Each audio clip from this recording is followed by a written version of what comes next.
Hi friends, ఇవి పాత ఫ్రిడ్జ్లు స్క్రాప్కి వెళ్తున్నాయి. ఒకప్పుడు ఇళ్లలో మహారాజుల్లా వెలిగిన సామ్రాజ్యాలు ఇవి. ఎండాకాలం వచ్చిందంటే చాలు, ఇల్లాలు నుండి పిల్లల దాకా ప్రతి ఒక్కరూ వీటికి సలాం కొట్టాల్సిందే.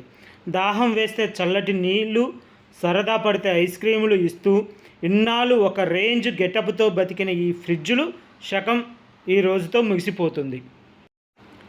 టైం మారింది, టెక్నాలజీ మారింది, కొత్త మోడల్స్ రాకతో ఈ పాత సింహాల పనైపోయింది. అందుకే ఇన్నాళ్ళు ఏలిన రాజభవనాలను వదిలేసి ప్రతి ఒక్కటి వరుసగా లైను కట్టి ఈ వ్యాన్ ఎక్కి తమ చివరి ప్రయాణానికి సిద్ధమయ్యాయి.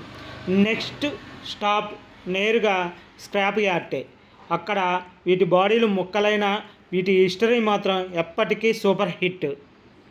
చూడండి ఫ్రెండ్స్, ఒకప్పుడు వీటిని షోరూమ్ నుండి ఇంటికి తెచ్చుకునేటప్పుడు ఎంత జాగ్రత్తగా తెచ్చారో, ఈరోజు స్క్రాప్కి వెళ్తుంటే మాత్రం ఎంత రఫ్గా వ్యాన్లోకి నెట్టేస్తున్నారో. కాలం ఎవరికైనా ఒకేలా ఉండదు అనడానికి ఇది బెస్ట్ ఎగ్జాంపుల్. ఒక్కొక్క ఫ్రిడ్జ్ బరువు దాదాపు 30 నుండి 50 కిలోలు ఉంటుంది.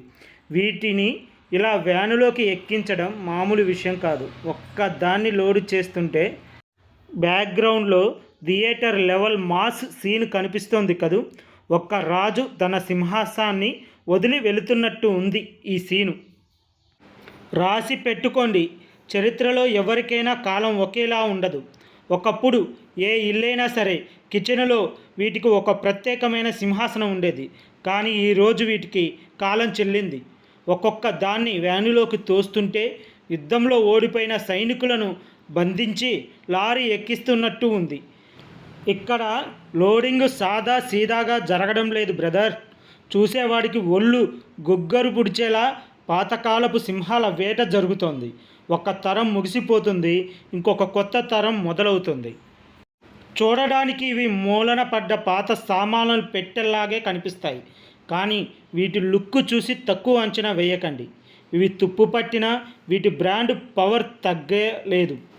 ఒకప్పుడు వోల్టాస్, ఎల్జీ, శాంసంగ్, వాల్ఫుల్ అని మార్కెట్ రూల్ చేసిన బ్రాండులు ఇవి ఒక స్క్రాప్ యార్డ్కి వెళ్ళి ముక్కలై కరిగిపోయినా సరే వీటి పేరు, వీటి సర్వీస్, వీటి హిస్టరీ మాత్రం ఎప్పటికీ డిలీట్ అవ్వవు. వీటి రూపం మారొచ్చు కానీ వీటికున్న పవర్ ఎప్పటికీ తగ్గేదే లే. చివరికి వ్యాను పూర్తిగా నిండిపోయింది. పాత తరం నాటి రాజరికపు ఫ్రిడ్జ్లన్నీ తన చివరి ప్రయాణాన్ని మొదలుపెట్టాయి. నెక్స్ట్ స్టాప్ నేరుగా స్క్రాప్ ఫ్యాక్టరీ. ఫ్రెండ్స్, ఇన్నాళ్ళు మనకు సేవ చేసిన ఈ పాత జ్ఞాపకాలను చూస్తే మీకు ఏమనిపిస్తుంది? మరి మీ ఇంట్లో కూడా ఇలాంటి పాతకాలపు ఫ్రిడ్జ్ ఇంకా నడుస్తుందా, లేదా మూలన పడి ఉందా? అది ఏ కంపెనీదో కింద తప్పకుండా కామెంట్ చేయండి. ఈ గ్రాండ్ ఫేర్వెల్ వీడియోను మీకు నచ్చితే ఇప్పుడే ఒక లైక్ బటన్ పగలగొట్టి ఇలాంటి మరిన్ని ఇంట్రెస్టింగ్ వీడియోల కోసం మన ఛానల్ని ఇప్పుడే సబ్స్క్రైబ్ చేసుకోండి. Thank you for watching.